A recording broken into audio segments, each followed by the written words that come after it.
I recently got my hands on the Atlas of Atlases, and I know you're dying to know what it is, and you're like, wow, TJ, you're so sophisticated reading something like that, and I know, I get it. Please, ladies, one at a time. Save that for another time. The contents of the book is displaying a history of outdated maps and atlases. Makes sense. But it proves a very philosophical point without meaning to. It's a documentation of maps, but it proves that just because a map worked before and it's wrong now doesn't mean it's bad. Let me explain in a more human way. So, something very easy to make fun of for being wrong is the keto diet, but it can get unhealthy people from a point of being very unhealthy to more healthy. So it's a map that works, but once you get past that and you look back, you're like, it shows us that maps can be wrong but still work. So the keto diet is, people that are educated in nutrition and fitness could pick apart the keto diet for psychological reasons,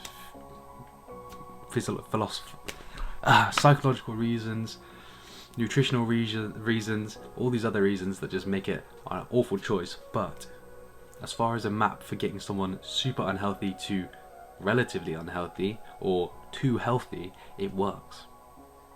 Just because it wouldn't work for somebody who's in the top 10% of healthy people in the UK doesn't mean it won't work for someone super unhealthy to slim down a bit. So just because it's another example, when I was 18 I was very unhealthy mentally, physically, emotionally, spiritually, everything, financially, but I picked up Stoicism as a map to get from unhealthy to healthy. I used it wrong, but it still got me from an unhealthy individual to a healthy, more sound individual that then developed into the person I am now. So if I was giving the advice to somebody who's 18, I would say don't do what I did, which was take Stoicism completely wrong and think that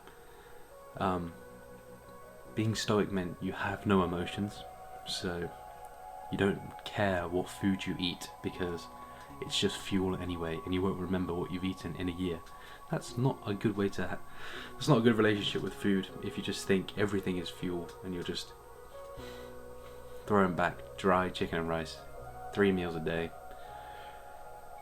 Same for emotions. I'm still, I would say, not the most emotionally intelligent, but not admitting that and just saying I don't feel those things makes it far worse. Saying I don't care if I lose these things, I don't care what other people think of me, maybe it's good in a sense, but also terrible. Like, I don't care if I lose these close friends of mine because I'll survive. It's not a good way to look at a relationship. It should be something you are willing to fight for and whatnot. But yeah, I got it completely wrong. It should be these things happen, I feel my emotions and I respond accordingly and sensibly is the point I missed. I just thought by responding without emotion and without feeling emotion, that was how it worked. And by the way, that doesn't really work fully. You just end up feeling horrible all the time.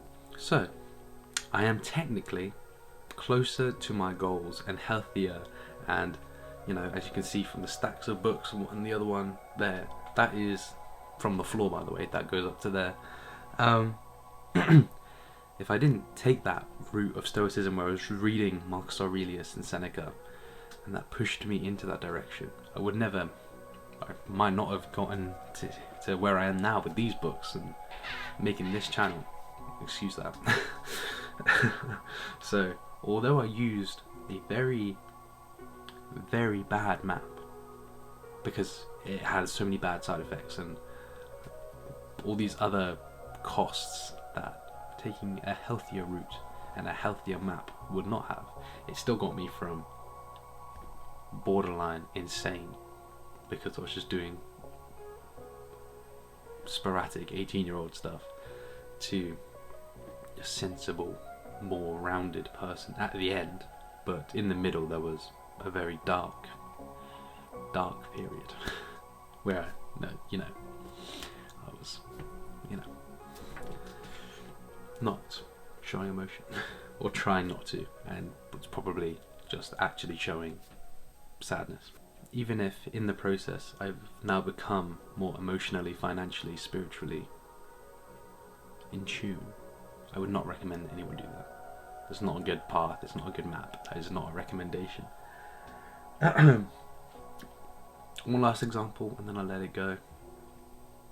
There was a time when DJs could get people from off the dance floor onto the dance floor by playing R. Kelly music. Now, just because it worked 10 years ago doesn't mean it was wrong to do it 10 years ago. But to do it now is wrong, and it probably wouldn't work. Probably. But 10 years ago, you could play an R. Kelly song, like Ignition, and it would get everyone on the dance floor. But that map is outdated. But it wasn't wrong to use it at that time. So, if you're ever feeling guilty about a period of time, or you feel bad, or you're embarrassed about something, just let it go. Just let it go. I can't remember which philosopher said it, but if you keep punishing yourself every time you're reminded of a memory, like every time I remind myself I had that stoic period, I just start feeling embarrassed. I'm like, oh, I feel awful now thinking about that. Every time you do that, you're punishing yourself again for something you were already punished for when you experienced it. I already suffered 6-ish months, and it cost me what most people would enjoy and, have a great year as an 18-year-old. I was, locked in, on the grind. But yeah, so I look back and I just find it funny. I don't cringe, and I don't feel like, oh, I'm so dumb, why did I do that? It's done. It's funny. Move on. Stop punishing yourself for following bad maps. And a lot of maps can look bad looking back retrospectively, but yeah, everyone follows a different map. Don't make fun of people for following keto is another point. As I said, maps work for different people in different stages. So I hereby swear to never make fun of someone for following keto again, because I've done it. I've definitely done it. Yeah, I think that's all my points. Yeah. See you tomorrow.